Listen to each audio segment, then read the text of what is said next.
equipo, que está conformado por Fernanda Guerra, Jorge Olmos, Jorge Nava y Daniela Bedoya, va a hablar de el RNA de interferencia, su biología y sus posibles aplicaciones en la biotecnología y en la biomedicina. Este seminario fue tomado de un artículo publicado por el Instituto Engelhardt de Biología Molecular de la Academia Rusa de Ciencias. El mecanismo de los RNAs de interferencias es altamente específico. Inhabilitan la expresión de un gen a nivel posttranscripcional vía la degradación del RNA transcrito. ¿Cómo funciona esto? Se da la unión del ácido nucleico con complejos pequeños que a su vez contienen pequeños RNA silenciadores y algunas proteínas como las endonucleasas. RNA silenciadores son RNAs pequeños, no codificantes y reguladores. Estos actúan no solo por interferencia, sino que también suprimen la transcripción o la traducción. También pueden trabajar removiendo un gen que es marcado como objetivo específicamente. Aunque no se conoce del todo, se acepta generalmente que su función es la protección al genoma de la integración de elementos genéticamente móviles, como puede ser un virus o los transposones. Las aplicaciones en biotecnología y biomédica son posibles gracias a que las técnicas de silenciamiento de genes por RNAs de interferencia son simples, eficientes y altamente específicas. El tema de los RNAs de interferencia es conocido por hace aproximadamente 20 años, pero no eran considerados importantes ya que se sabía que eran productos de la degradación. No fue hasta 1990 cuando Jorgensen y su equipo intentaron tener una nueva variedad de petunias, buscando que éstas fueran de un color más brillante.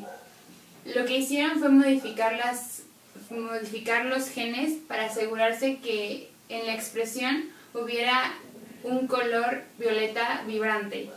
Contrario a lo esperado, se tuvo una población de violetas donde algunas de estas presentaban manchas o secciones blancas. Se observó que la introducción de un gen modificado podía inhabilitar la expresión del gen homólogo en la célula, y a este proceso lo denominaron cosupresión del gen. Un fenómeno muy parecido se presentó cuando se quiso incrementar la producción del pigmento naranja en un moho denominado Neurospora crassa. Presentó manchas de pigmento blanco en vez de mejorar su color naranja. Fire y su equipo de investigadores fueron los primeros en demostrar experimentalmente el efecto de los RNAs de interferencia y estudiaron su naturaleza bioquímica. El silenciamiento de un gen por la introducción de un RNA de doble cadena fue denominado, gracias a este grupo de investigadores y sumados los trabajos anteriores, como RNA silenciador o RNA de interferencia. Hamilton y Balcom fueron los primeros en determinar los roles del RNA de interferencia en el silenciamiento posttranscripcional. El mecanismo de los RNA de interferencia empieza con la señal de iniciación que da la doble cadena de RNA dentro de la célula. La eficiencia de este mecanismo depende del tamaño del RNA de doble cadena. Entre más grande sea esta cadena, más RNA silenciadores se van a producir, que a su vez resulta en que se van a poder reconocer mucho más sitios de unión con el RNA objetivo. Dicer, que pertenece al tipo 3 de las RNasas, es el responsable del reconocimiento y la adhesión del RNA de doble cadena. Un dicer que funciona permite la producción de RNA silenciadores que van a trabajar eficientemente. Estos RNA silenciadores contienen dos nucleótidos no apareados y el grupo hidroxilo está en el extremo 3' y el grupo fosfato 5 en el 5'. El siguiente paso es el reconocimiento y la fragmentación del RNA objetivo. Para esto, Dicer se une con varias proteínas para formar un complejo multinucleoproteico denominado como RISC. RISC a su vez contiene a una proteína conocida como AGO2, que a su vez contiene al dominio PIWI. Este dominio es el responsable de la actividad endonucleasa de los RNA silenciadores o de interferencia, que resulta en la posibilidad de silenciar o inhibir la expresión de un gen. Los pequeños RNAs involucrados en la regulación génica posttranscripcional se dividen de dos maneras. Usualmente son lo mismo bioquímica y funcionalmente, pero se difieren en su precursor. Los sirnas son de una cadena bicatenaria de RNA. Los mirnas, microRNAs, vienen de una cadena monocatenaria de RNA y tienen unas secuencias palindrómicas intramoleculares que forman la estructura de hairpin. También se pueden clasificar dependiendo de su origen.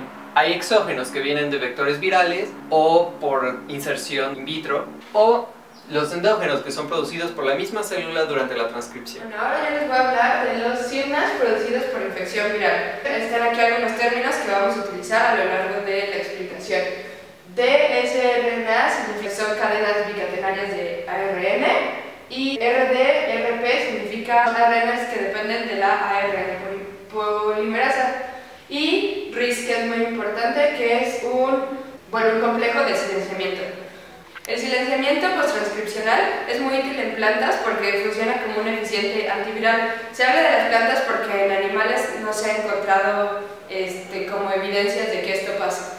Entonces vamos a ver cómo es que esto funciona. Primeramente, como es una infección viral, se utiliza el ARN viral como molde para sintetizar después otras cadenas. La doble cadena de ARN se sintetiza a partir del ARN. Después Dicer, que tiene función helicasa, abre las cadenas de ARN y las corta, y así es como se producen los siRNAs primarios. Después, estos siRNAs primarios maduran y se convierten en siRNAs secundarios. Estos siRNAs secundarios se unen a RIS, que como mencionamos es el complejo que induce el silenciamiento. Finalmente se degrada el RNA mensajero viral y como se inhibe la proliferación viral en las plantas. Los virus contienen diferentes estrategias para proteger su ARN mensajero. Por ejemplo, algunos tienen estructuras secundarias que protegen de que sea degradado. Otras, por ejemplo, tienen proteínas supresoras que no permiten que se unan a RISC. Un ejemplo de esto es en tomates, donde el virus que entra a infectarlos contiene una proteína P19 que impide que se una a RISC. Por ahora les voy a hablar de los microRNAs. Y cómo es que estos se transcriben. Lo primero que pasa es que la ARN polimerasa transcribe los genes que van a codificar para los microRNAs. Todavía no son microRNAs, son como unos pre. Estos se llaman hairpins. Estas regiones bicatenarias pasan por un microprocesador que está formado por DROSA y PROSHA, que actúan más o menos como Dicer, pero estas unen las cadenas. Esto forman los pre a los microRNAs. Estos son temporalmente bicatenarios. Estos microRNAs salen del núcleo y pasan a la siguiente etapa, que es en el citoplasma. Ahí actúa Dicer, donde ya forma los miRNAs maduros, que estos ya son monocatenarios. Y estos RNAs maduros se unen al microRNP, que es un complejo ribonucleico. Y a partir de esto se divide en dos. Pueden pasar dos cosas. En animales se ha encontrado principalmente que después de que se une al microribonucleic complex, la homología entre el microRNA y el RNA mensajero, hay homología, hay algunas regiones que varían. Lo que pasa aquí es que se vuelven inhibidores de la traducción. Y en plantas ocurre otra cosa diferente. En las plantas sí hay homología entre los microRNAs y el ARN mensajero, por lo que aquí sí se lleva a cabo un silenciamiento posttranscripcional. Un ejemplo de esto es, en la mosca de la fruta, tiene una proteína conocida como Bantam que inhibe la apoptosis, es decir, que hay mucha proliferación de células. Esto ocurre porque se suprime la traducción del ARN mensajero. La tecnología sirna es el silenciamiento selectivo de la expresión de algunos genes, y esto se conoce también como knockdown. Esta tecnología se usa para determinar la función de un gen, las interacciones entre genes y buscar nuevos fármacos. Se cree que potencialmente esta tecnología también se puede usar para la terapia anticáncer y el tratamiento de parásitos o virus. La síntesis de sirnas in vitro se hace en plantas gusanos y drosófilas del tamaño que sea, pero en mamíferos el tamaño tiene que ser menor a 30 pares de bases debido a que se produce el sistema de respuesta por interferones. Este sistema consiste en la degradación de RNAs y la inhibición de la traducción, por lo que se usan sirnas sintéticos de 21 a 22 pares de bases. Se requiere que los sirnas tengan un emparejamiento perfecto y se tienen que colocar después de las secuencias promotoras y secuencias de unión a proteínas, porque si no igual se inhibe el efecto. También se requiere que se fosforilen en el extremo 5' y necesitan que en el extremo 3' tengan por lo menos 2 uridinas que luego se vayan a convertir por 2 desoxitimidinas. Estos sirnas se pueden comprar en empresas como Aquagym o se pueden hacer, que son mucho más baratos pero más laboriosos. Al hacerlo se puede hacer por 2 procesos. El primer proceso es sintetizar las hebras separadas por la tRNA polimerasa, luego la hebra sentido y antisentido hibridarlas, o se puede hacer directamente sintetizando usando la tRNA 7 polimerasa en un mismo gen que se produzca el hairpin y el dicer corte el hairpin. Y después de tener el sirna o los sirnas sintéticos, se tienen que insertar. Para insertar los sirnas se puede hacer por 2 procesos. Se puede hacer una transfección con agentes lipofílicos o se puede hacer una electroporación. La electroporación tiene la desventaja de que mata más del 50% de las células. Los efectos después de insertar los sirnas no son inmediatos. Se presentan 18 horas después de la inserción o más tiempo dependiendo de la estabilidad de las proteínas. Y estos efectos persisten entre 3 a 4 divisiones celulares. La expresión de sirnas se hace por medio de temblados en una parte de sentido y una parte antisentido. Dependiendo de las polimerasas que se usen, van a cambiar. Si se usa la RNA polimerasa 2, se tienen sirnas tejido específico, pero la RNA polimerasa 2 hace las modificaciones posttranscripcionales que agregan un K y la cola de poli A, que puede generar que salga del núcleo pero no tenga la actividad necesaria, por lo que si no se hacen estas modificaciones puede generar la respuesta por interferones. Si se usa la RNA polimerasa 3 es la más conveniente debido a que la secuencia terminal de la polimerasa son 4 timinas juntas y genera unas estructuras de hairpins de 1 a 4 uridinas en el extremo 3'. Y se encontró que el espacio óptimo para este bucle o espaciador dentro del hairpin, que sea de 9 nucleótidos, que luego será removido por el dicer y que tenga una secuencia específica, no una secuencia arbitraria. Y también se puede hacer por medio de vectores. Los vectores pueden ser los plásmidos, retrovirales, lentivirales o adenovirales. Los plásmidos son los menos usados porque dependen mucho de la eficacia de la inserción. Los retrovirales son los más usados y tienen una expresión prolongada y estabilidad del efecto knockdown. Pero los más efectivos son los lentivirales debido a que son los más específicos y tienen una expresión aún más prolongada que los otros vectores. En cuanto al uso de los sirnas en la genómica funcional, el proyecto del genoma humano obtuvo que hay más de 30.000 genes, pero no se conoce las funciones ni las interacciones de todos estos genes. Para determinar las funciones de un gen hay varios métodos. Uno de los métodos más usados es encontrar homólogos conocidos en otros organismos. Otro método es identificar el fenotipo cuando se inhibe totalmente el gen. Esto quiere decir cuando a nivel genómico ya no se encuentra. Y esto se llama knocking out. Otro proceso es el knocking down. Y esto se logra con sirnas ribosimas o RNA antisentido. Esta técnica consiste en tener el gen, se transcribe y se inhiben los transcritos.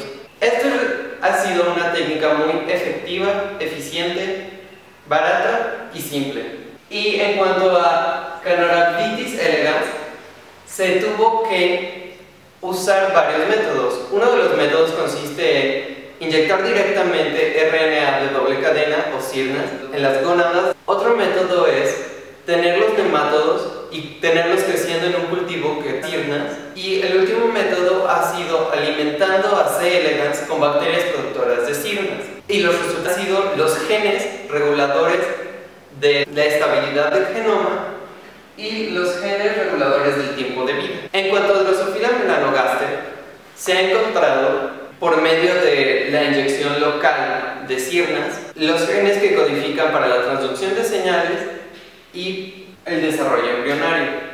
En cuanto a la Coffea arábica, se ha logrado inhibir la función de la tiobromina sintetasa para producir café sin cafeína. En mamíferos, se ha usado la técnica de los sirnas solo con métodos de estudio, no se ha podido modificar totalmente un fenotipo. Y cabe mencionar que los resultados in vitro muestran parcialmente lo que sucede in vivo. Bueno, ahora vamos a hablar de los sirnas que se ocupan en la medicina, las características que tienen estos mismos y también algunos pros y contras que tienen. Por ejemplo, los sirnas se utilizan para casos de respuesta inmediata, es decir, cuando se requiere un mejoramiento inmediato porque la enfermedad es sumamente maligna. Se usa para el mejoramiento de los fluidos biológicos. Esto es a lo que está apuntando esta técnica. El pro de esto es que son resistentes a la degradación, por lo que pueden permanecer en el cuerpo bastante tiempo. El mejor método para aplicar los sirnas en la medicina es el método de transfección de reactivos. Esto es para la generación de liposomas, para que se puedan utilizar más adelante en procesos en los cuales podemos atacar las enfermedades. Bueno, algunos ejemplos de las enfermedades en donde son utilizadas las sirnas son, por ejemplo, en la insuficiencia hepática, en los procesos inflamatorios, en el SIDA y en las terapias anticancerígenas. En la insuficiencia hepática en específico, los sirnas están apuntando a inhibir las proteínas FAS y las CAPC8, que son responsables del proceso de apoptosis en la célula y en específico en las células hepáticas. Ahora, en los procesos de inflamación se ve envuelto otro tipo de factores que son como los TNF-alfas y los NF-κ-betas, que son responsables de la inflamación de los procesos inflamatorios dentro del cuerpo. Lo que hacen las sirnas es interferir en la transcripción de los TNF-alfas para que no se produzcan estos procesos de inflamación. Ahora, la modificación para el SIDA, esto es algo relativamente nuevo. Se ha utilizado este método de sirnas para modificar células in vitro, para darle una resistencia hacia este virus, para que más adelante se pueda implantar otra vez esta célula y se pueda adquirir esa inmunidad hacia el virus. Que también se ha visto en ratones al menos que esta inmunidad es heredable. Y ahora para las terapias anticancerígenas se puede ver cómo afecta la producción de las proteínas K-RAS, que se sabe que son proteínas que causan el cáncer. Lo bueno de los sirnas en esta parte de la terapia anticancerígena es que, como son muy específicos, afectan muy fácil a estas proteínas cancerígenas, mientras que sus isómeros, que son normales, que regulan el ciclo celular, a las RAS normales, las dejan. En conclusión de los temas de las sirnas, se sabe que los sirnas tienen un potencial inmenso que puede ser aplicado en varias ramas, como por ejemplo la farmacología y la biología molecular. Lo malo es que no se sabe mucho sobre estos sirnas y no se sabe, por ejemplo, las consecuencias que podrían llegar a tener.